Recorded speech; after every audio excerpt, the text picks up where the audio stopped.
Hey, Mike Papantonio, attorney with Love and Law, host of Ring of Fire Radio, ringofireradio.com. How you doing today? Doing well. Good, good. Glad to have you with us. Let me turn you up a little bit here in my ear. The NRA, there was, first of all, I'm curious your take on this whole thing of this company, this 5-year-old who just killed his 2-year-old sister with his Cricket, My First Gun, these companies that are manufacturing and selling guns, marketing them explicit. And I'm not talking about BB guns, although BB guns do kill kids as well. But 22s, which are quite lethal. Yeah. To children as children's guns. Well, actually, Tom, there's been 74, 75 children killed with gun accidents since Newtown. And I mean, here's where the gun industry is. When guns are made, they're made to last 3 lifetimes. In other words, if you were to go back and get your great granddaddy's .45 caliber, it would still fire today.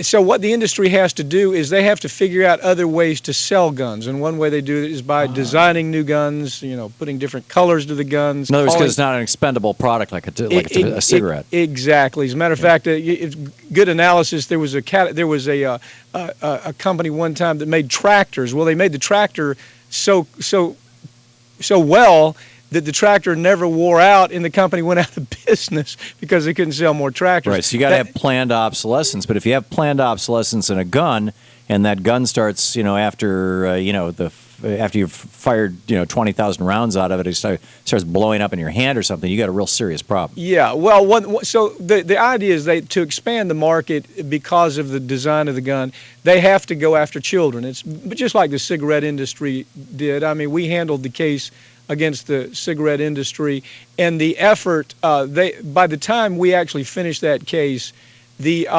industry had devoted 35% of their advertising budget to 14 to 20-year-olds. And that's the same thing here. The idea is to get children comfortable with a gun to where it becomes part of kind of their lifestyle. And matter of fact, the same advertising, the same Madison Avenue ideas about how to do that are being used both with the gun industry and with the tobacco industry. So it's the same people calling the same shots. They've gone as far as now they have, you can buy your child a shooting range inside the house and set it up inside your house to where they can take their BB gun and shoot BB guns inside their house. No discussion about the fact that the BB gun has a muzzle velocity that's even more than a .22. No discussion about the fact that this .22 gun called the Chipmunk has exactly the same caliber that assassins use to kill people. So, I mean, but the industry is shameless about this. When they're confronted, they come out and say, no, we have no design. They 3 or 4 press releases just in the last month, we have no design to start selling more guns to children. But then you look at their conduct, it's overwhelming that that's where they're headed.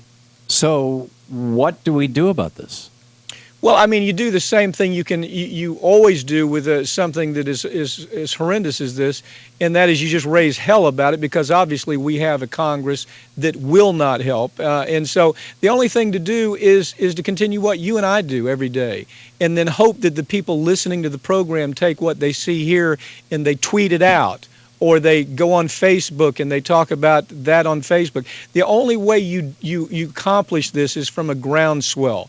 If I were to think back about one of the real, truly meaningful things that President Obama has said in these last several years, he says that you don't change Washington from the inside, you change it from outside.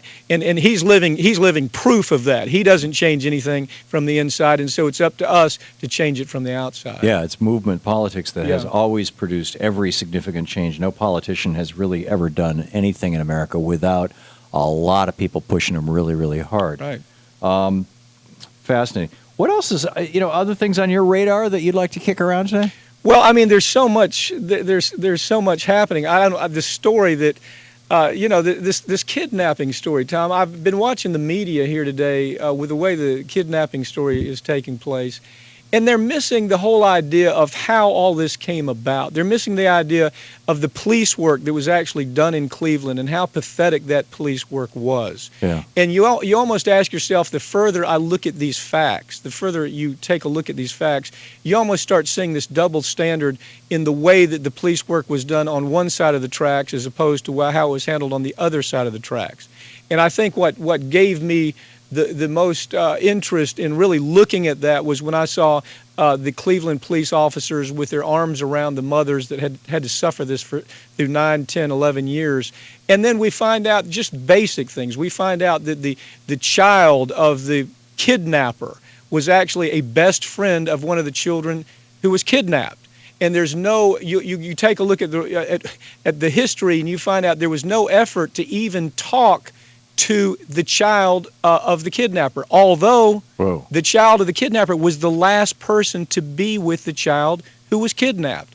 It's stuff as basic as that. And you look at this, and I happen to be surrounded by some of the best investigators in the world. Many of them you met when you were in our Las Vegas program. They worked for me. And we talked about this and concluded that this has to be the worst police work that we've seen in recent history. Well, if I can take that a step further, back in '94, and I was ranting about this yesterday at some length, so I'll be very brief. Back in '94, Bill Clinton said, let's put 100,000 cops on the street, like beat cops. And he started this program called the Community Outreach Police something, whatever S stands Right. for. And he started this cops program and funded it. And it's like it had become $1 billion program. The last 2 years, the Republicans have funded at zero Right. the funds here in D.C. for any administration for this program and cut this thing back to community block grants that are very, very small. But we had 100,000 additional beat cops on the street. When you've got community policing where the people in the town, where you know the name of the cop who's walking down the street every day and you get to know these people like you know your mailman, then the police and the community have a relationship, a simpatico that I think actually works.